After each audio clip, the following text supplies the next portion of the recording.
prazer recebê-los aqui no Papo Certo na RS Play. Aqui falamos sobre diversos assuntos sobre gestão, empreendedorismo, finanças, economia, assuntos que vão impactar. Vamos trazer insights e análises que vão realmente impactar o seu negócio. Sejam muito bem-vindos.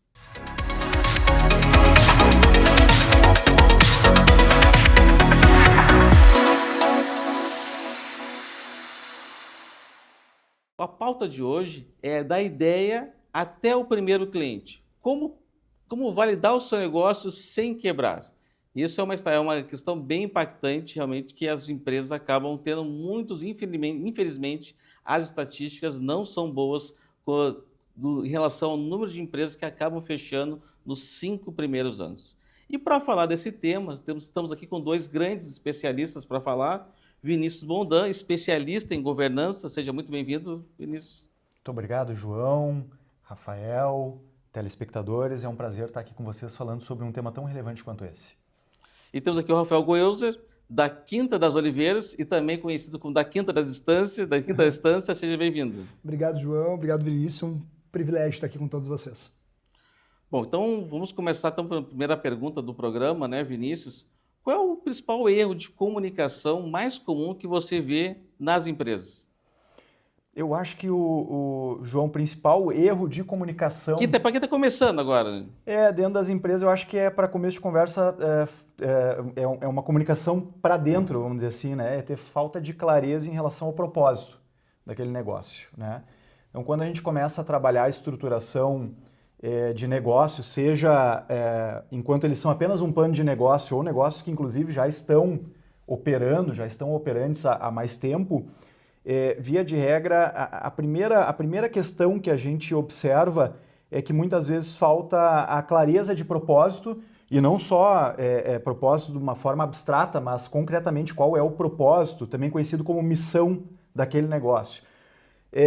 E por que isso é relevante, João, na minha concepção? Porque o propósito é o que vai nortear toda a estratégia relacionada àquele negócio, né? Então, a partir do propósito que a gente consegue desdobrar, mapear ambiente, desdobrar a estratégia, elaborar mapas estratégicos que vão, vamos dizer assim, ser implementados e acabar direcionando operacionalmente toda aquela empresa, né? Então, assim, eu te diria que... E a tendência, geralmente, do empreendedor, quando começa um novo negócio, está preocupado em comunicar com o cliente dele, né? Já quer, o que eu vou falar, como é que eu vou comunicar essa minha venda, como é que eu vou chegar nesse meu cliente, e essa parte anterior acaba sendo esquecida. Exatamente. E, inclusive, clareza de propósito organizacional é também um norteador, é um pilar essencial para definir as estratégias de marketing e como aquela empresa pretende comunicar com o seu cliente, né? Então, acho algo extremamente relevante que a gente, principalmente quando a gente inicia um novo negócio, que a gente tenha muita clareza dessa questão da chamada filosofia organizacional e principalmente do propósito, e que a gente dedique tempo pensando o negócio e planejando ele, porque, inclusive, nós brasileiros temos pouca cultura de planejamento. E isso acaba impactando muito nessas estatísticas, né? De que uma boa parte das empresas que surgem acabam fechando nos primeiros 5 anos, né? Isso, em grande parte, se deve infelizmente, o pouco tempo que o empreendedor se dedica a planejar e pensar aquele negócio, não só estrategicamente, como também em todas as suas dimensões. Rafael, tu está à frente, junto com a tua família, né, da Quinta da Estância há 33 anos. Exatamente. Né? Então, muita gente aqui de Porto Alegre, região metropolitana, até do interior, já foi na Quinta da Estância em algum momento e sabe lá as grandes atrações que tem a Quinta da Estância de turismo e de diversão, né, para as pessoas. As escolas todas já foram na Quinta da Estância, com certeza, né? Mas vocês, há algum tempo atrás, lançaram um novo negócio. Exatamente, né? a Estância das Oliveiras. A Estância das Oliveiras. E como é que foi esse início, essa concepção, essa primeira validação para começar esse novo negócio? Legal. Obrigado pela oportunidade da pergunta. Parabéns, Vinícius, também pela tua abordagem. Eu acho que o Vinícius está bem correto com relação a essa questão do propósito, né? De tu identificar qual é o problema que tu vai resolver, como tu vai resolver esse problema e qual é o tipo de abordagem que tu vai realizar. A Estância das Oliveiras nasceu, na realidade, de uma forma bem insólita, uma indignação do meu pai. Meu pai trabalhou muito tempo em comércio exterior, exportação e importação, viajava o mundo, experimentava azeites maravilhosos lá fora, voltava para o Brasil e tinha uma decepção atrás da outra. Por quê? Porque na época não existiam azeites brasileiros aqui no estado do Rio Grande do Sul. Eu me lembrava das latinhas de azeite. Exatamente. E não existiam azeites produzidos no Brasil. E o azeite de oliva, um foco para te escolher o azeite de oliva é quanto mais fresco e jovem, melhor ele é. Ele é o inverso de alguns vinhos. Alguns vinhos, quanto mais guardados, melhor eles ficam. O azeite de oliva, quanto mais fresco e jovem, melhor ele é. Chegava aqui já velho, já, né? Exatamente. Então, ele chegava aqui, tinha uma decepção atrás da outra. Mas ele é empreendedor, então o que ele fez? Cara, eu vou parar de reclamar, eu vou produzir o meu próprio azeite. E a ideia inicial não era necessariamente criar uma empresa, e sim produzir para a nossa família mesmo consumir. E a gente começou lá 24 anos atrás, só que daí entra essas questões de preparação, né? E que ele estruturou. Por exemplo, ele começou a visitar lagares. Lagar o que é? Lagar é o local onde se faz a extração do azeite de oliva. Vinícola faz o vinho, lagar produz azeite de oliva. Ele começou a visitar lagares no mundo e pegar pontos de inflexão. Então ele fez um benchmarking para como é que esses caras produzem azeites maravilhosos. Ou seja, ele não tirou ideias sem lastro da cabeça dele, e sim se baseou em fatos. Fez uma técnica, né? Vou aprender com quem sabe. E ele é economista, todo mundo acha que é agrônomo, nada a ver. Ele buscou, estudou, se aperfeiçoou. Plano de negócio, né? Exatamente, se aperfeiçoou em cima disso. Depois ele começou a estudar a nossa região, a região da Estância Grande. A gente está localizado no município de Viamão, a 28 quilômetros aqui de Porto Alegre. A Estância das Oliveiras ela fica bem próxima da Quinta da Estância, 1,5 km de distância somente. E aquele terroir ali, ele viu que tinha aptidão natural para a produção dos azeites de oliva. E ele foi atrás de quem estava pesquisando na época a olivicultura no Brasil, que era a Embrapa. A Embrapa estava começando a escolher 15 unidades de pesquisa no Brasil para implementar essas unidades de pesquisa. Meu pai chegou para os caras da Embrapa, né? Meu pai Lucídio, chegou para eles e falou: olha, eu dou área para vocês, dou equipe de trabalho, dou tudo de graça, me coloque uma unidade de pesquisa aqui. Qual foi a resposta inicial deles? Não. Porque a região de vocês não está dentro do mapa nacional dos olivais. Eles haviam feito uma pré-análise das regiões e feito um mapa nacional dos olivais, que seriam as regiões propícias. E eles não tinham colocado a nossa região especificamente naquele início. Meu pai, como bom alemão, né, cabeça dura, foi lá, insistiu. Chegou um momento que eu acho que os caras falaram: se a gente não colocar, ele não vai sair daqui. E daí eles colocaram. Se livrar desse cara, bota. Eles colocaram uma unidade de pesquisa lá, colocaram 35 árvores. Para quem entende um pouquinho de agronegócio, vai saber que 35 árvores é o quintal, é o fundo de quintal ali, né, de pomar de casa. Meu pai olhou aquilo ali e falou: cara, eu vou colocar mais árvores. Colocou 1.000 árvores. E sem essa perspectiva de ser um bom local. 5 anos depois, qual foi uma das melhores unidades de pesquisa? A nossa, na Estância das Oliveiras, em Viamão. A gente saiu do zero à esquerda para o altamente propício, a gente entrou no mapa nacional dos olivais, e a partir dali a gente começou a produzir azeites para a nossa família. Chegou em 2019, a gente estava produzindo uma quantidade bem relevante de azeites, e a gente decidiu compartilhar essa paixão de ter um produto de qualidade com mais pessoas. E daí a gente lançou o nosso primeiro azeite no mercado em 2019. Então, uma coisa bem recente, apenas 6 anos que iniciou essa empresa já com um lastro de propósito, porque ele tinha um objetivo claro de um problema real. Mas há 24 anos atrás ele começou já a pensar. Não, exatamente. Ele tinha um problema real, ou seja, não existiam azeites de qualidade na época no Brasil. Claro que hoje, com vários produtores nacionais, tu tem um azeite mais jovem e fresco, diversas opções de marcas. Então a Estância das Oliveiras foi a primeira no estado? Não necessariamente o primeiro, porque a gente começou a produzir posteriormente, né, comercialmente, mas foi entre os 3 primeiros do estado do Rio Grande do Sul, tá mapeados como um dos pioneiros do estado. Né? Meu pai foi fundador da Ibroliva, junto com outros produtores. A Ibroliva é o Instituto Brasileiro de Olivicultura, que congrega os produtores de azeite de oliva, né, numa unidade, e começou a fazer pesquisas e aprendendo com os seus erros, ele evoluía também para realizar novas atividades. Interessante. E Vinícius, como é que o empreendedor pode usar o storytelling para começar a validar o seu negócio? Eu acho que, de novo, sem querer ser redundante, mas storytelling, quando a gente fala marketing, né, não é exatamente a área que eu sou mais especialista, mas procuro trazer uma abordagem do ponto de vista da governança para oferecer respostas horizontais dentro de uma organização. E a governança é essencial ter uma boa comunicação, né? Exatamente. E aí, vamos lá, em relação ao storytelling, né, que vamos dizer assim, talvez o melhor storytelling é tu ter um propósito e ter verdade naquilo que tu está vendendo. Eu trago exatamente o exemplo aqui do Rafael e da empresa, da família do Rafael, que me parece exatamente o caso, né? Olha como um propósito verdadeiro, né, acaba te trazendo um storytelling e acaba te trazendo por meio da verdade, algo que tu simplesmente, do ponto de vista publicitário, tu não pode construir, né? Porque publicitário tu não acaba construindo a verdade por trás de uma história bonita como essa, de alguém que se dedicou a desenvolver a olivocultura, né? Porque constatou em determinado momento que a gente não tinha aqui em produção nacional um apaixonado, para começo de conversa, por azeite de oliva, né? Exato. E que de tanto consumir produtos de qualidade lá fora, um dia constatou, a gente não tem aqui, mas nós temos que ter.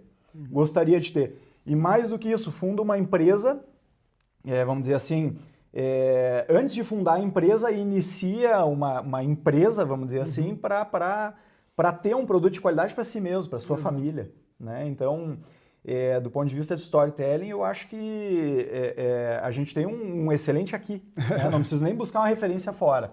E o quanto, a partir disso, as coisas se desenvolvem de forma consistente, né? E aí, puxando também, além da questão do propósito, né, Rafael, que acho que está mais do que bem evidenciado aqui o quanto é um propósito claro e verdadeiro e bem estruturado, dá início a algo belíssimo, né? Depois o quanto a estratégia, o quanto o planejamento, o plano de negócio, enfim, tudo isso que a gente faz como preparo para iniciar uma empresa, né, ele se torna inclusive mais assertivo quando a gente constrói ele em torno desse propósito.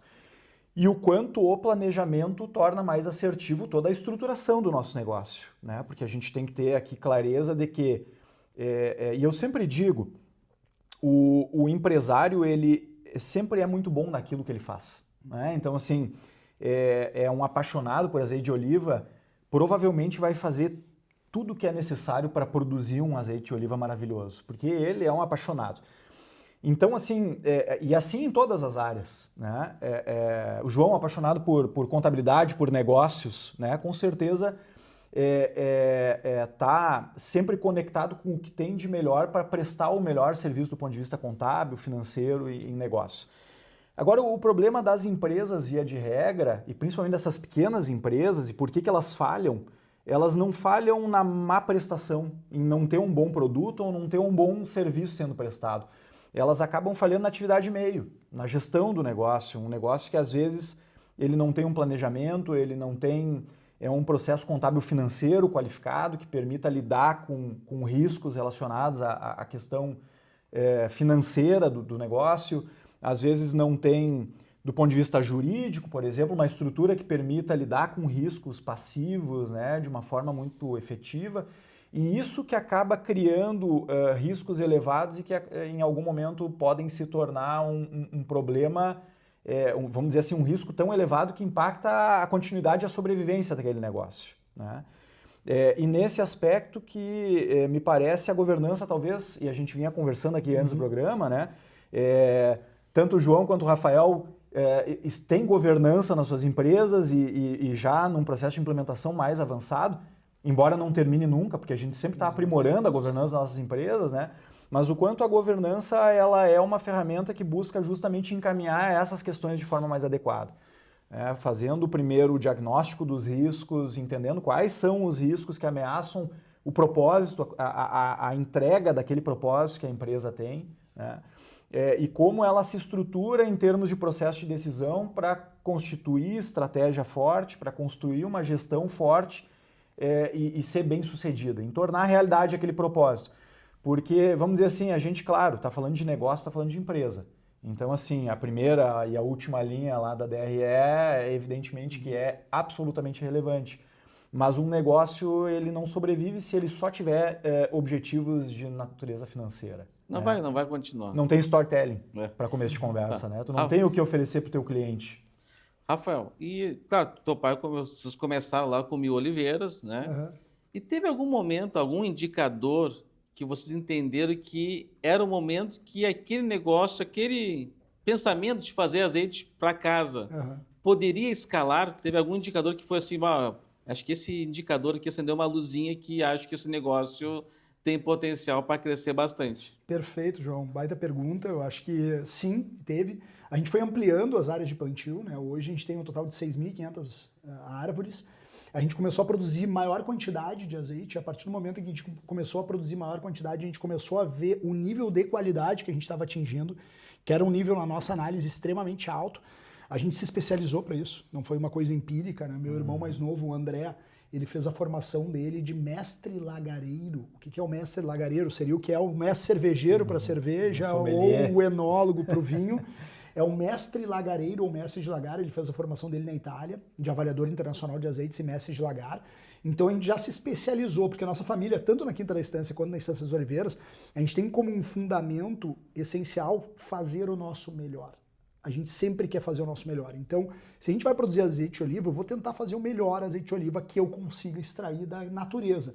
E a partir desse momento, quando a gente começou a fazer em 2019, a gente começou a degustar os azeites e a gente viu que era um produto muito diferenciado. Só que a gente tinha uma questão passional ali, né? A gente está envolvido emocionalmente com a marca. E a gente tentou contratar os avaliadores internacionais de azeites para nos darem feedback, para enviar o azeite, eles fazerem uma avaliação, nos darem um retorno. O valor era impeditivo. Como bom brasileiro, ao invés de desistir da ideia, a gente pensou assim, cara, como é que eu vou ter análise desse cara de graça? Participando das premiações onde eles eram os avaliadores. E a gente começou a enviar, em 2019 a gente enviou para duas participações internacionais, grandes premiações homologadas pelo ranking mundial de azeites, só que ao invés de receber o feedback, a gente conquistou as medalhas. E daí foi algo incrível. Porque Então esse foi o grande indicador. Então. Exato, a gente estava produzindo algo que não só era diferenciado para nós, mas era diferenciados em nível global. E a gente começou a ampliar essa participação, colocando o nosso azeite à prova dos mais rigorosos paladares do mundo.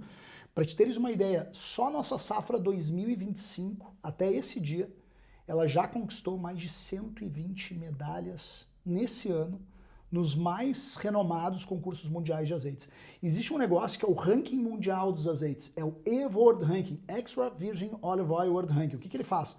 Ele homologa os prêmios e ele avalia o desempenho de todas as marcas de azeites do mundo nos prêmios mundiais homologados. Em 2023, a gente ficou como o azeite mais premiado do Brasil e a 9ª marca do mundo. Foi a primeira vez que uma marca brasileira esteve nos top 10. E em 2024, a gente subiu para 5º no mundo. A gente é top 5 de marca mais premiada do mundo em azeite de oliva.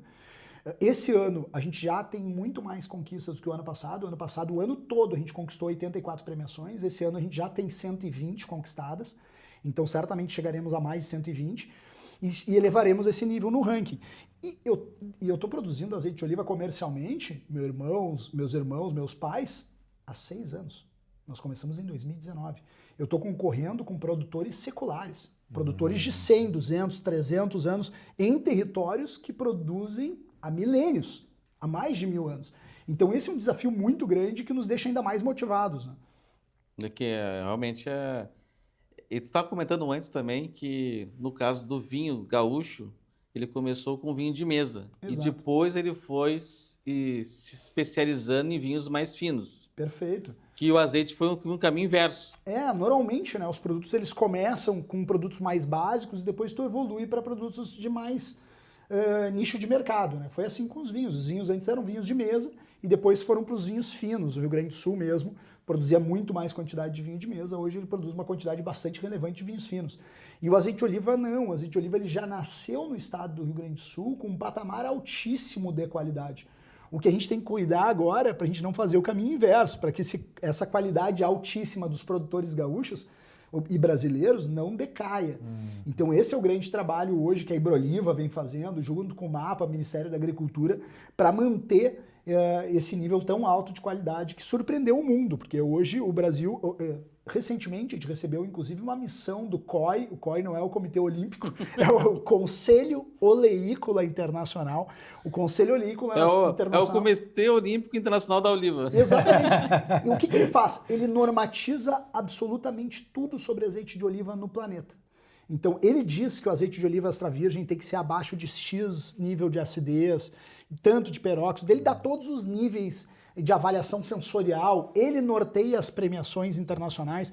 E foi a primeira vez que eles vieram ao Brasil, eles fizeram questão de visitar a estância exatamente por causa desse diferencial. Então, nós tínhamos lá uma comitiva de 4 pessoas do COI e mais 8 jornalistas internacionais de diversos países que foram conhecer. Cara, como é que esses caras, há tão pouco tempo, estão produzindo um azeite com tamanha relevância em termos globais? Não relevância em volume, relevância em qualidade. E esse é o nosso foco. Não é trabalhar com volume, é trabalhar com qualidade. Tanto é que os nossos azeites tu não acha em supermercados, tu vai achar em empórios, porque são produtos de nicho de mercado. E aí entra também o que o Vinícius estava trazendo, né? A questão de tu te posicionar o teu produto com propósito e sabendo de forma clara qual é o mercado que tu atua, né? Ah, eu vendo para todo mundo. Não, mas todo mundo é muita gente. Tu tem que saber para quem contar o storytelling e qual é o teu interlocutor e como é que tu vai... Exato, né? Como é que tu vai te posicionar nesse mercado para ter diferencial e a partir dali tu ter uma qualidade, uma perenidade do teu negócio ao longo do tempo. Vinícius, a gente estava conversando antes, um pouquinho antes sobre a questão da governança, né? E dessa questão, tu acabou foi inicialmente falando da autenticidade, da missão, do propósito da empresa. Mas como é que a governança ela pode também, através de um trabalho bem feito, atrair investidores, ter condições de receber mais crédito dos bancos, conseguir taxas menores? Perfeito. Como é que é o papel da governança nesse papel com os stakeholders e novas pessoas que podem participar desse projeto? Essa pergunta eu acho que é a mais relevante dentro da área que eu trabalho, João. Eu acho que o principal aspecto da governança, o ponto de partida, parte de analisar um outro problema que as empresas têm, né? Vamos dizer assim, além dessa dificuldade, principalmente das empresas novas sobreviverem aos 5 primeiros anos, várias pesquisas indicam como uma das grandes dificuldades das empresas a capacidade não de definir uma estratégia e ter um planejamento em nível estratégico que seja qualificado. O problema ele vem a seguir a capacidade que a empresa tem de implementar a estratégia. Porque esse, via de regra, é o maior problema. Invariavelmente, os estudos apontam que ter uma boa estratégia ou não é o aspecto mais importante. O X da questão é a capacidade de tornar aquela estratégia que tu define e levar ela para a tua operação, fazer ela se realizar, se implementar, inclusive operacionalmente. Porque a empresa, quanto mais ela cresce, mais complexa ela fica, né? Nós temos, quanto maior a empresa, mais colaboradores, mais processos estratégicos dentro dela, maior complexidade, então, de alinhar, inclusive, todos esses departamentos, todos esses colaboradores, todos esses processos em um norte comum, que é a estratégia definida para aquela organização, né? E a governança, ela é a estrutura, vamos dizer assim, do ponto de vista de gestão, que tem o objetivo de trazer essa resposta, né? Porque ela acaba, em primeiro lugar, trazendo clareza em relação a duas funções que são diferentes e que, às vezes, é difícil a gente, inclusive, perceber isso, né? Uma das funções que é a gestão estratégica, que é definir estratégia, todo esse planejamento em nível elevado relacionado aos grandes objetivos do negócio, e o outro aspecto que é a gestão executiva, que é pegar essa estratégia e executar ela na gestão do dia a dia do negócio, né? Tornar ela operacional. E muitas vezes, principalmente em empresas familiares, a gente começa a ter algum problema porque o fundador, via de regra, é o responsável por fazer a gestão estratégica, ele é responsável por por definir a estratégia e muitas vezes, inclusive, ela está só na cabeça, né, do fundador. E também esse fundador acaba sendo responsável pela execução, porque é uma empresa de um administrador que ele acaba fazendo tudo, né? E o problema disso é que isso a médio e longo prazo, principalmente quando a empresa começa a evoluir, começa a aumentar a complexidade, isso é insuficiente, acaba inclusive sobrecarregando o fundador. E acaba dificultando, que nem nós estávamos falando, né, Rafael? Acaba dificultando a questão da sucessão familiar, né? Por quê? Porque acaba ficando estratégia e a execução em alto nível dentro da empresa muito em uma pessoa só, né? E isso acaba dificultando até mesmo um dia essa sucessão familiar, acaba dificultando tornar a gestão da estratégia um processo e que envolva mais pessoas e que tenha um órgão específico, como por exemplo um conselho de administração incumbido dessa gestão da estratégia, enquanto vai ter lá um CEO, né, um diretor, gerentes de departamento, enfim, que estejam mais preocupados em implementar essa estratégia, né? E em último caso também, o João, por da área da contabilidade, vai saber bem do que eu estou dizendo, às vezes a falta de governança também gera um outro problema, que é a falta de transparência, não só do processo de tomada de decisão, mas na geração de informações. E aí qual é que é a dificuldade disso? Quando é uma pequena empresa, ela sobrevive com o capital próprio, muitas vezes. Agora, para expandir, às vezes o capital próprio não é suficiente, né? E aí tu precisa abrir capital ou tu precisa contrair empréstimo, financiamento, né? Para expandir, para mudar de patamar aquela operação. E aí a falta de transparência, a falta de geração de demonstrações financeiras consistentes, a falta de transparência nas informações como um todo do negócio, acaba dificultando o quê? Gerar a credibilidade necessária para tu atrair aquele financiamento. E um financiamento que seja realmente uma taxa competitiva, né? E principalmente isso, porque quanto menos transparente quanto menos informações precisas em relação àquele negócio, maior o risco. E risco é taxa de juro, que é como quem fornece aquele capital se financia, vamos dizer assim, né? Rafael, e nesse início desse novo negócio, qual foi o principal risco que vocês tiveram que tomar no início, que talvez na fase inicial do negócio, e que hoje talvez tu faria diferente? Eu acho que o principal risco foi exatamente começar o negócio, porque quando a gente recebeu uma negativa de uma análise técnica, imagina tu peitar uma análise técnica e mesmo assim tu implementar o negócio. Quando eu falei que a gente estava fora do mapa nacional dos olivais, o que isso significa em termos econômicos, tá? Significa que nenhum banco vai me financiar. Começa por aí. Porque o risco é alto. O banco não vai financiar plantio de alface em banhado, entendeu? Então ele vai olhar, cara, os caras não indicam, eu não financio. Então todo o capital foi próprio no início do negócio. E quando a gente conseguiu mudar isso, colocando a nossa região como região propícia e dentro do mapa nacional dos olivais, o que aconteceu? Se multiplicou o número de pessoas que começaram também a investir em olivicultura na nossa região, o que é extremamente positivo. A gente acha ótimo isso, desde que estejam produzindo azeites bons. Porque a gente abre, inclusive, as nossas porteiras para o pessoal ir lá visitar e não ter os erros que a gente teve. E quais são os erros que a gente teve? Imagina, existem mais de 2.000 variedades de azeitonas no mundo. Qual variedade vai produzir em Viamão, na região da Estância Grande? Tentativa e erro. Nós plantamos 35 variedades diferentes. E das 35, 7 produziram. As outras não produziram. Então, por que a gente plantou 1.000 árvores e não plantou 6.000? Exatamente isso. A gente para testar primeiro. Pivotando. Então, tu não tem a informação, qual é a dica de ouro pro empreendedor? Não joga todas as tuas fichas em um único produto. Mitigar o risco, ou um único negócio. O que a gente fez? Cara, vamos começar devagar e vamos analisando o risco. Alguns produtores no Rio Grande do Sul começaram plantando 10.000 árvores. E o cara errou sobre 10.000 árvores. Eu errei sobre 1.000 árvores. E a partir dali, tu tem um erro que é 10 vezes maior do que o meu. Então, isso é uma dica de ouro, tu começar trabalhando dessa forma. Depois, a gente foi aprendendo com a cultura. Distanciamento de árvore não tinha informação. O distanciamento que foi trazido era europeu, 4x4, 4 metros por 4 metros de cada árvore. Hoje a gente utiliza 7x8. 7x8? A gente utiliza um distanciamento maior porque eu trabalho em consórcio com a natureza. Eu posso adensar minha produção, só que daí, adensando, eu vou ter muita umidade e muito calor. A gente tem umidade e calor no Rio Grande do Sul. Isso vai trazer muito fungo para a árvore. E daí eu vou ter duas opções. Ou eu trabalho com fungicida e químico, ou eu trabalho com a natureza, com o sol como meu aliado. E o sol eu só consigo com o distanciamento da árvore, porque vai ter mais nível de insolação. Então, todas essas coisas a gente foi aprendendo ao longo do tempo. Eu acho que eu não faria uma coisa diferente, por quê? Porque os erros foram... minimizados. Não, os erros foram naturais para o início de um negócio que não existia no Brasil. Porque os estudos... o risco calculado, exato, né? O risco controlado. Porque o estudo técnico... não, eu não visitei nenhum lagar, eu nem sabia como fazer. Não, a gente visitou lagares, a gente fez um benchmarking, só que não existia benchmarking nacional. Então essa dificuldade existia aqui internamente.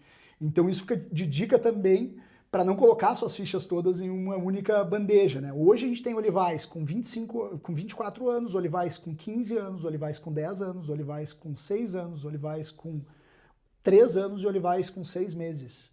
Por que eu fiz isso? Porque todo o dia eu estou aprendendo. Todo dia eu crio uma técnica nova e eu vou implementar no próximo olival. E a partir dali eu vou ampliando e eu retrocedo. Eu implemento nesse olival que eu estou fazendo novo e retrocedo para os anteriores. Eu tenho que fazer distanciamento maior de árvore, eu vou retirar árvores daquele olival anterior para dar maior distanciamento. Então, cresceu muito o mercado de paisagismo no Oliveira, né? Vocês devem ter visto muitas árvores de oliveira sendo vendidas por floriculturas, sendo colocadas em condomínios. Por que houve esse aumento? Porque quando a gente tem o equívoco de adensamento, tu tem que retirar a árvore. Tem duas opções. Ou tu faz lenha, ou tu vende para paisagismo com valor agregado altíssimo. Então tu cria um novo mercado sobre o teu risco. Então essa é a grande chave, né? Tu criar também de forma criativa, de uma maneira criativa, tu conseguir mitigar o teu risco, criando novas oportunidades de negócio. Como é que é aquele ditado? Uns choram, outros vendem lenço. Né? Exato. Então, essa é uma solução criativa a partir de um momento. E com alto valor agregado. A gente sabe, quem pesquisar qual é o custo de tu plantar uma árvore de oliveira na frente da tua casa, tu vai ver que o custo é alto. Por quê? Porque o preço dessa árvore também é alto. E a gente só sabe que se ela vai produzir ou não a partir do 5º ano. Então eu tenho que cuidar durante 5 anos daquela árvore. Tem espécies que são 7, 8 anos para começar a produzir. Então eu cuido daquela árvore até o 5º ano e daí eu vou saber se ela vai produzir ou não. Produziu, não produziu, ok. Vamos esperar mais 2 anos. De repente ela é uma espécie que aqui vai demorar mais tempo ou não. E a partir do momento em que tu vai reproduzindo essas árvores, tu vai pegando e também fazendo um desenvolvimento genético das espécies, que é o quê? Eu tenho, por exemplo, uma variedade de grega, Coronaic. Eu plantei 10 árvores de Coronaic. Teve uma árvore dessas 10 que produziu mais. Eu vou tirar clones daquela árvore. Por quê? Porque aquela árvore é que nem nós, todos nós somos Homo sapiens. É a mesma espécie. Só que tu gosta de frio, eu gosto de calor, tu gosta de mar e o outro gosta de água doce. A gente tem preferências individuais. E as plantas também têm. E é a questão do terroir, isso também se aplica às oliveiras? Se aplica muito às oliveiras, a questão do terroir, delas poderem ou não produzirem, mas essa questão de uma árvore, um indivíduo produzir melhor num determinado lugar do que outro, isso é um indivíduo, daí não é do terroir. E daí tu vai fazer clones daquela árvore específica, porque ela vai produzir antes, ela vai produzir mais, e aí tu vai tendo um desenvolvimento genético. E essa genética não fica na Estância das Oliveiras, essa genética vai para o estado do Rio Grande do Sul inteiro. Porque os outros produtores vão utilizar mudas dessa árvore que se adaptou melhor ao Rio Grande do Sul. E aí é a questão da competição, e olha como, vamos dizer assim, é um ecossistema complexo, vamos dizer, do ponto de vista de negócio. Desde o melhoramento genético, do fornecimento de mudas, até a parte do paisagismo no final. Exato. Ou o turismo, por exemplo, que também é algo que tem crescido, né? O turismo dos olivais. Muito, o olivoturismo tem crescido exponencialmente. Né? Vinícius, a gente fala de governança, a gente acaba falando um pouquinho de empresas maiores. Né? Não quer que impeça que uma empresa menor também se preocupe e comece a se olhar um pouquinho de governança. Tu acredita que uma empresa pode ser grande sem governança? Não. Não porque, vamos dizer assim, é aquela questão de um crescimento desordenado. Né? É o próprio olival. Né? Se ele crescer de forma desordenada, ele vai atingir logo ali um teto. Né? Então, por isso que a gente, inclusive, precisa entender qual é o espaço que precisa de uma oliveira. Acho que na empresa é mais ou menos isso também, numa organização, né? A gente precisa entender que sem uma estrutura organizada e que permita um crescimento sustentável, aquela empresa ela vai logo encontrar um teto de crescimento. E a governança ela busca justamente ordenar, estruturar esse crescimento para que ele seja sustentável. E, de fato, assim, a governança, vamos dizer assim, grandes empresas... É que grandes empresas... Qual é que é a questão, João? Grandes empresas, via de regra, elas estão estruturadas como uma SA, como uma sociedade por ações, né? A chamada sociedade anônima. E as SAs, elas têm uma governança que é estabelecida em lei. A Lei das Sociedades por Ações, né? Uma lei de 1976... Ela estabelece uma estrutura básica de governança e a empresa não tem escolha. Ela precisa implementar aquela estrutura de governança. E por que eu digo assim que, via de regra, o produto que eu vendo para grandes empresas ele não é diretamente a governança? Porque a governança daquelas SAs já está organizada. Então eu acabo entrando com serviços mais relacionados à questão de compliance, estruturação de processo de compliance, que é para a realidade dessas empresas maiores, né? Mas as empresas médias e pequenas, todas elas se beneficiam da governança, só elas têm necessidades diferentes. Então a empresa média, que é uma empresa que já está num processo de crescimento, já está mais estruturada, enfim, já está buscando essa sustentabilidade, vamos dizer assim, do ponto de vista de estrutura para que ela cresça, ela sim vai ser um cliente que vai buscar um serviço relacionado a melhoramento, né, da estrutura de governança. Então, diagnosticar como é que está a governança daquela empresa, realizar um planejamento de como melhorar a governança, né, e inclusive do ponto de vista societário, questão de melhorar contrato ou estatuto social, acordo de sócios ou acionistas, enfim. Essa empresa média ela vai acabar se beneficiando desse processo. Já a pequena é aquele negócio, né? Muitas vezes é uma empresa de um dono, e o dono cuida desde a estratégia até a gestão do dia a dia. Então, para empresas pequenas, não adianta eu falar em governança, porque se eu chegar lá para o seu João, que tem uma empresa pequena, por exemplo, né? O seu José, né? Para não dar confusão de João aqui, né? Chegar lá para o seu José e dizer para ele, olha, nós precisamos montar aqui um conselho de administração que precisa ter entre 5 e 9 pessoas para ficar definindo estratégia. Nós precisamos ter um CEO. O seu José vai olhar para mim e dizer assim, cara, isso não é a minha realidade, eu toco sozinho, eu cobro escanteio e cabeceio. Então, para o seu José, uma empresa pequena, eu costumo trabalhar, antes da questão da governança, a questão da gestão da estratégia.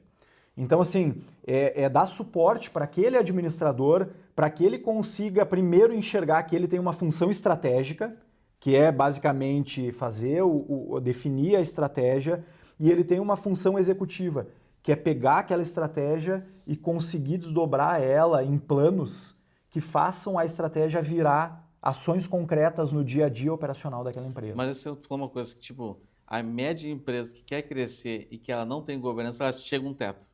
A Forte, a gente faz alguns trabalhos de consultoria, né? Exatamente. E chegam aqueles clientes que chegam para nós que chegaram no teto e chega no teto e se bate no teto e daqui a pouco, se ela não se organiza, ela cai. Exatamente. Porque a operação, ela ganha volume, tu não para de vender. Tu está em processo de crescimento. Então, qual é que é o risco? O risco vai crescendo tanto de uma forma desordenada, em algum momento que vai acontecer? Qualidade, por exemplo, começa a cair. E aí o processo de queda em espiral é muito grande, porque tu acaba perdendo o propósito, tu acaba, vamos dizer assim, uma empresa de azeite de oliva que não tiver uma boa governança, ela daqui a pouco tem um crescimento tão desordenado, tão descontrolado, sem nenhum planejamento, que em algum momento pode impactar, por exemplo, a qualidade do produto. E isso não vai impactar só a qualidade do produto, isso vai impactar a questão do propósito da empresa. Da marca, da reputação. Exatamente, e o dano às vezes é inclusive irreversível. Então por isso que é tão importante, e a gente fica muito atrelado àquele negócio de número, né? Eu preciso faturar tanto, eu preciso ter um resultado de tanto, eu preciso ter um ROI de tanto. A gente está muito na era, vamos dizer assim, da métrica e dos parâmetros financeiros. Mas se eu não cuidar de objetivos não financeiros, eu corro um risco de atingir os meus objetivos financeiros, mas não de uma forma sustentada.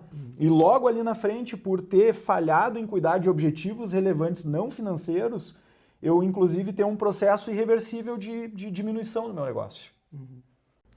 Bom, agora eu queria falar um pouquinho sobre o papel da governança na questão da estrutura societária. Como ela pode organizar isso, né? Essa definição do papel de cada sócio, o papel para entrar as regras para a entrada de novos sócios, regras para a saída de sócios. Como a governança, começando com o Vinícius, acho que o Rafael também pode complementar com a questão do case da família dele, da governança da família. Pode começar, Vinícius. João, essa questão é muito relevante e ela talvez seja o problema que as pequenas empresas têm daqueles 5 anos, que está relacionado a uma falta de planejamento, riscos elevados, talvez seja o grande fator de não continuidade de empresas de porte médio, né? Por quê? Porque, vamos lá, vamos raciocinar uma empresa pequena, ela tem lá o fundador, que via de regra é o único sócio, ele vai desenvolvendo aquela empresa, mas aí esse fundador, ele tem família, daqui a pouco ele vende uma parte para um sócio, né? Então, assim, aquela sociedade que muitas vezes é uma sociedade familiar e tem um baixíssimo risco de conflito societário, né, entre sócios, quando a empresa cresce, esse risco começa a aumentar. Seja herdeiro, seja entrada de novos sócios, enfim. Quando a gente olha, daqui a pouco é um número grande de sócios, né? Empresas aí com 5, 10, 15 sócios Essa existem, né? Essa questão sucessória também, porque sucessória não somente familiar, mas quem vai tomar conta da empresa, da gestão, se, por exemplo, o número 1 da empresa morrer. Que é exatamente a sucessão familiar, né? Exato, que é conseguir enfrentar essa mudança geracional sem afetar a continuidade do negócio. Porque a grande questão é, não, tudo bem, eu faço a partilha lá no inventário, mas a grande questão é como continuar, porque muitas vezes, vamos lá, uma empresa que não tem governança, aquele conhecimento, aquela expertise morre com o fundador. Se ele não... Porque daí os filhos, de uma hora para outra... Isso tem um amigo que trabalha também trabalhou a questão da governança em nível familiar, na empresa familiar dele, e que ele tem uma frase que é muito interessante, que é o seguinte... Sucessão familiar se dá em vida, porque depois da morte é inventário o nome. Daí tu inventaria as cotas, não é? Isso não é sucessão. Porque tu precisa, em vida ainda, aquele fundador precisa começar a distribuir responsabilidades, né? Distribuir competências. E isso é um processo que, como vocês já devem imaginar, ele não é só, é um fator emocional psicológico também muito grande, né? Então tem que ter uma pessoa... com muita clareza, vamos dizer assim, do que precisa, e sei que o pai do Rafael tem essa clareza, como poucos têm, infelizmente. E é por isso que a gente tem a questão da sucessão geracional dentro de um negócio como um fator de risco para a continuidade daquela própria empresa, né? E aí a grande questão havendo uma quantidade maior de sócios, vamos supor assim, um número elevado de sócios mesmo, essa reunião desses sócios, ela é capaz de chegar de obter um trabalho qualificado, pragmático, vamos dizer assim, do ponto de vista de definir estratégia? Então, assim, se não a gente precisa entender que essa reunião de sócios, por exemplo, ela precisa eleger um órgão, que é, via de regra, um conselho de administração, que vão ser representantes dos sócios e vão cuidar, o quê? Não da operação do negócio, vão cuidar da estratégia, vão cuidar de definir propósito de forma clara e supervisionar se a empresa está com uma estratégia que consegue trazer aquele propósito para a realidade.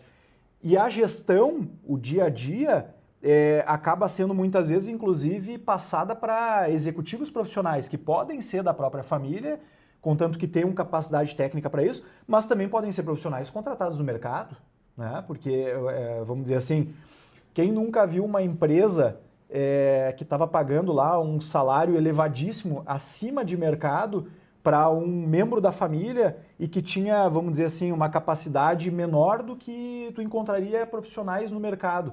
Isso é um desperdício para a empresa, porque tu está perdendo competitividade, está com uma despesa administrativa mais alta do que precisaria e um retorno não adequado ao que tu poderia encontrar em padrão de mercado, por exemplo. Então, essas questões todas, João, e podemos desenvolver alguma mais especificamente depois, mas todas essas questões elas vão ser encaminhadas em algum nível por meio de um trabalho de governança. Nem que seja, vamos lá, o acordo de sócios ou acionistas que vai definir como que tu vai gerir conflitos societários, para que eles não aconteçam, porque eles acontecem e eles impactam muito a continuidade do negócio, muitas vezes inviabilizam. Rafael, lá como é na Estância, como é que... Legal, João. Pois é, nós temos as duas empresas, né? A Quinta da Estância, que foi fundada há 33 anos pela minha mãe, a Sônia, e a Estância das Oliveiras, que foi fundada pelo meu pai mais recentemente, né? A gente começou essa... A tua mãe trabalha na empresa? Trabalha direto, né? Ela cuida de toda a parte das experiências de turismo da Estância das Oliveiras e a parte educacional da Quinta da Estância. Mas a gente começou a nossa jornada na governança corporativa já fazem mais de 15 anos atrás. A gente começou quando a gente era pequena empresa ainda. E eu me lembro bem, a gente já tinha alguns acordos empíricos, assim, precursores até nisso também, né? Que não é muito comum, né? Não era nem um pouco comum, principalmente naquela época. E a gente já tinha alguns acordos empíricos, assim, relacionados à organização. Por exemplo, a gente tinha um acordo tácito que era o seguinte: eu não posso contratar nenhum parente para trabalhar aqui. Por exemplo, minha esposa não poderia trabalhar no negócio, a esposa do meu irmão não poderia. Por quê? Porque eu saía da máxima da administração que eu não poderia contratar quem eu não poderia demitir. E a partir dali a gente começou a criar regras. Só que a gente viu que as nossas regras eram bem básicas, assim. A gente começou a estudar mais. E daí a gente foi atrás de profissionais especializados em governança. Isso é fundamental. Muitas vezes a gente acha que a nossa empresa não é grande o bastante. Quantas empresas grandes a gente já viu sucumbirem no mercado, não por falha mercadológica, mas por vaidade e conflito familiar societário. Exatamente. Isso impacta e destrói o teu negócio. Se tu quer uma blindagem ampla e nas duas áreas, blindar a família, que é o afeto familiar, e blindar a perenidade do negócio, a governança é fundamental. E a gente começou a trabalhar a governança analisando os sócios. E daí entra no que o Vinícius trouxe ali por último. Qual foi a análise que a gente fez? A gente fez uma análise DISC, que é uma análise comportamental de aderência ao cargo. Que ela me dá, claro que meus pais não fizeram, são fundadores, mas nós 3 irmãos, eu, por exemplo, trabalho na parte de relações com o mercado. O meu irmão mais novo, André, operação. O Lucas, meu irmão mais velho, financeiro.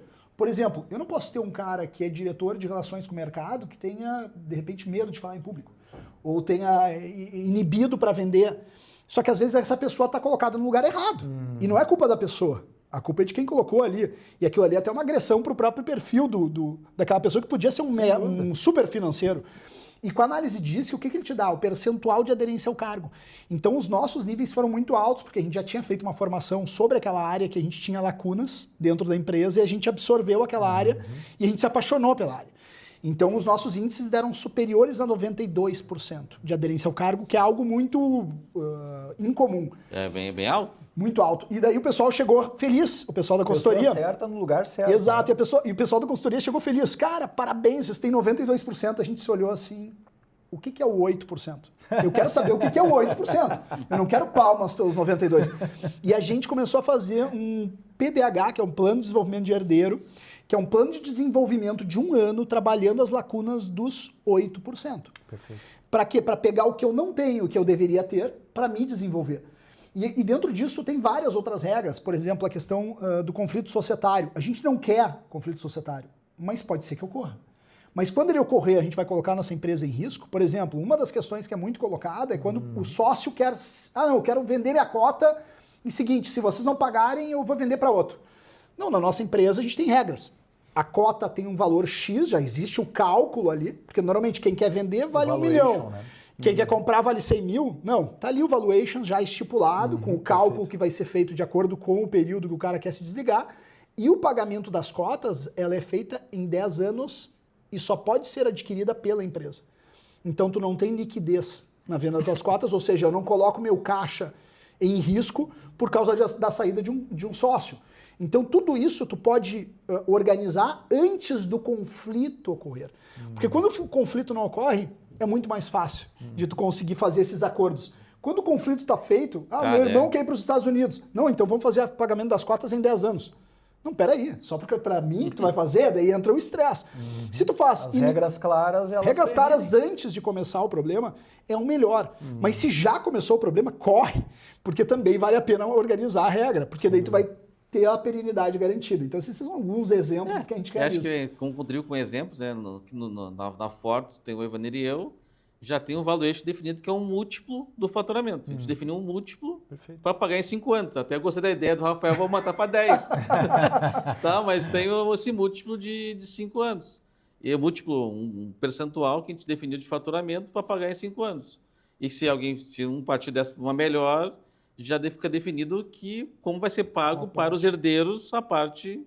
Porque, eu tenho a definição de uma sociedade com uma pessoa que eu conheço, mas pode ser que eu não tenha pleno conhecimento ou vice-versa, dos meus familiares. Não sai caro, né? Então, mas dando um exemplo do Rafael, meu, que daqui a pouco pode-se fazer pequenas regras de governança, mesmo que não sejam tão elaboradas, uma empresa média ou grande, mas pode-se definir algumas regras já para definir essas questões na pequena empresa, né, Vinícius? Perfeito. A gente tem umas regras que, inclusive, normatizam o meu uso em redes sociais, para te ver o nível. Certo. Ele normatiza desde a entrada do meu filho, como é que ele pode entrar no negócio, como é que eu ou minha esposa podemos utilizar as redes sociais. Porque o nosso nome não é o nosso sobrenome. O nome não é Rafael Goelzer, né? É o Rafael da Quinta da Estância, por quem me conhece pela Quinta da Estância. Perfeito também. E Rafael da Estância das Oliveiras, que para quem me conhece da Estância das Oliveiras. A gente leva o nosso sobrenome, é o nome da empresa familiar que a gente gere. Então a nossa imagem, ela está diretamente vinculada também a essas questões. Eu acho assim, Rafael, isso que tu traz aqui, que é uma questão bem importante, para quem está olhando, daqui a pouco não tem nada de governança, começar a se desesperar. Gente, isso é um processo de 15 anos. Exato. Né? Na Quinta da Estância, na Quinta das Oliveiras. São 15 anos trabalhando em implementação de governança, porque ela começa, tu sabe quando ela começa, mas quando termina, não termina e não termina nunca. Isso não é um motivo de preocupação, pelo contrário. Nós estamos, cada avanço em termos de governança, tu está preparando melhor a tua empresa para o futuro, inclusive para ela sobreviver na ausência das pessoas que estão hoje. Né? E se a gente for ver, assim, por exemplo, pegar principalmente na Europa, na Ásia, né? Empresas que têm 200, 300, 400, 500 anos, né? E não é algo raro. Pega no Japão aí, empresa com 200, 300 anos, isso é natural, é uma coisa quase cultural do Japão, por exemplo. Pode ter certeza que essa empresa aí que durou 300 anos, quantas gerações de proprietários daquela empresa passaram ao longo de 300 anos? Então, evidentemente, essa empresa tem governança, porque ela tem regras claras, inclusive, sobre como se dá a sucessão dentro do controle da empresa, e mais do que isso, ela é uma empresa que ela opera independentemente de quem é dono dela hoje. Não é que quem é dono não manda nada, não, pelo contrário, manda, mas manda do ponto de vista de, às vezes, eleger profissionais, eleger conselheiros para estarem num conselho de administração da empresa, definindo estratégia, profissionais que entendem como fazer isso, né? E por esse intermédio elas acabam controlando a empresa sem a necessidade, inclusive, de estar vivendo o dia a dia da empresa. Porque é possível. Agora, é por meio de um processo que um dia começa e ele vai se desenvolvendo, não é de um dia para o outro isso acaba sendo implementado. Acho que isso também é uma coisa muito importante a gente observar, né? Vinícius e Rafael, também tem uma questão, a gente está falando de sucessão, mas tem aquela sucessão, o conhecimento do comentário está na mão na cabeça, na cabeça do fundador, né? O fundador daqui a pouco sai da empresa, ou fica doente, fica em possibilidade de trabalhar, a empresa para e quebra. Né? Isso acontece até com profissionais da empresa, pessoas chaves da empresa que estão lá numa certa função técnica às vezes, né? Ou partindo para a realidade do Rafael, realmente o irmão que cuida lá da parte da produção do lagar, do lagar, ele tem um conhecimento específico do lagar lá, que ele se especializou nisso, mas por um motivo ele não possa mais trabalhar. Ele, no caso, ele é sócio também e tem essa função do lagar. Mas às vezes tem executivos ou pessoas, mesmo da pequena empresa, que tem pessoas chaves, que aquela pessoa, ao sair da empresa, a empresa pode parar. Exatamente. Como é que vocês falam essa questão da documentação, dessa retenção desse conhecimento? Até porque às vezes a gente está falando aqui da perpetuação das empresas, as empresas que fecham, né? Como fazer com que se cuidar dessa parte do conhecimento? Né? Que belíssima pergunta, João, porque eu acho que tu trouxe uma palavra que é chave, que é documentação, né? E aqui não é coisa de advogado que gosta de botar tudo contrato, não é nem essa a questão. Vamos dizer o seguinte, primeiro, acho que para a gente ter clareza, nós temos, se trata na área da gestão 3 níveis, né? O nível estratégico, tático e operacional. É muito comum a gente fazer essa distinção entre os níveis de operação, né? Níveis de gestão, melhor dizendo, da empresa. E todos eles necessitam de algum nível de documentação. Porque vamos pegar, por exemplo, lá no nível mais operacional, como é que eu asseguro que eu tenha um padrão de qualidade elevado nos meus processos? Tá aí a empresa do João, eu vi ali que tem ISO 9001. O que isso quer dizer? Isso quer dizer que, do ponto de vista operacional, é uma empresa que tem processos operacionais que estão documentados, que tem um processo, inclusive, de melhoria contínua desses processos, visando o quê? Excelência em qualidade, né? Isso em nível operacional. Agora, se a gente pegar o nível mais elevado, que é o nível estratégico, a gente também trabalha de forma documentada. Porque, por exemplo, a estrutura básica de governança, onde é que ela está? Ela está na cabeça de... Não, ela está lá no contrato social ou no estatuto social da empresa.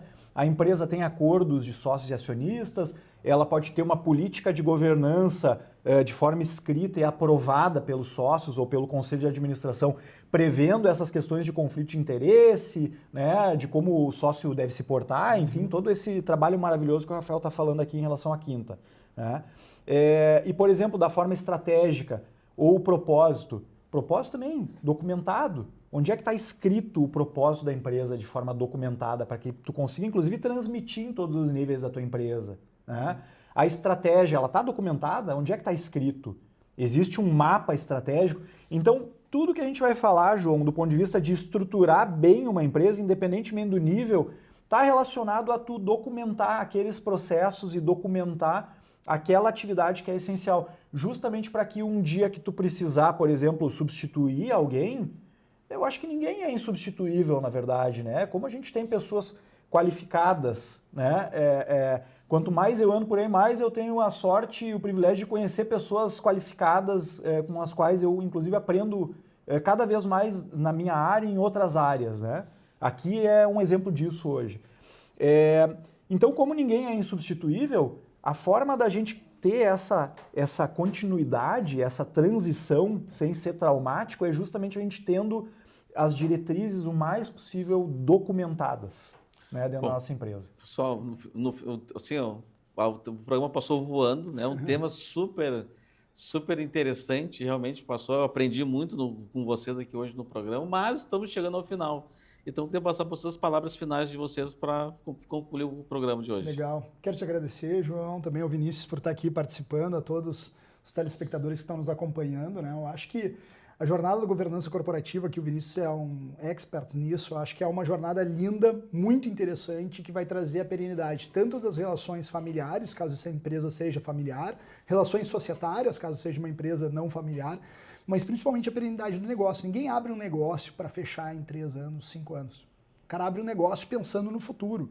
Tu pode optar por crescer ou não crescer, mas não ter governança não é uma opção. E eu acho que isso é muito importante, a gente trabalhar com esse olhar. Entrem no Google, estudem mais, vejam vídeos, vejam referências nessa área, para que vocês possam ir traçando esse caminho no início, como bem disse o Vinícius, no início, começando com questões mais básicas de organização, mas depois evoluindo para um processo contínuo, né, de governança. Então, para mim foi um privilégio estar aqui compartilhando com vocês, a gente fica à disposição e a Estância das Oliveiras e a Quinta da Estância estão sempre de porteiras abertas. Que bom. Isso. João, uma alegria muito grande estar aqui contigo, com o Rafael. Eu adorei o programa, sempre foi muito enriquecedor, inclusive compartilhar os cases, né? Porque às vezes a gente está trabalhando uma coisa que acaba sendo teórico, então achei que deu um match perfeito aí o Rafael vir aqui, e não foi combinado, inclusive, Exato. eu acho, né, João? O Rafael vir aqui e ter a experiência prática, o case aqui de governança, né, ao longo de 15 anos, que é um belíssimo case. Então, adorei o programa, me convide sempre. E para quem se interessou pelas questões de governança, de gestão da estratégia, nós da Bondan Estratégia e Governança estamos à disposição. Eu posso deixar as redes sociais pode, João? O meu Instagram, @vbondan, com N de navio, ou pelo WhatsApp 2500-2004. A gente vai ter o maior prazer em conversar sobre governança e como você que está interessado em iniciar um trabalho desses, por onde você começa. Bom, pessoal, queria agradecer então a sua audiência, a sua qualificada audiência, e até o próximo programa. Tchau, tchau.